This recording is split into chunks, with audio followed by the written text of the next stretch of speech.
అడిమెట్ల పైకెక్కి గుడికేగు భక్తులకు ఎదురొచ్చే బంగారు స్వామి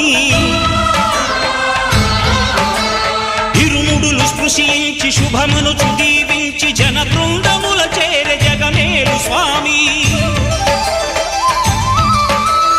తన భక్తులనరిల్చు తప్పులకు తడబడి ఒక పక్క ఒరిగెన ఓంకారమూర్తి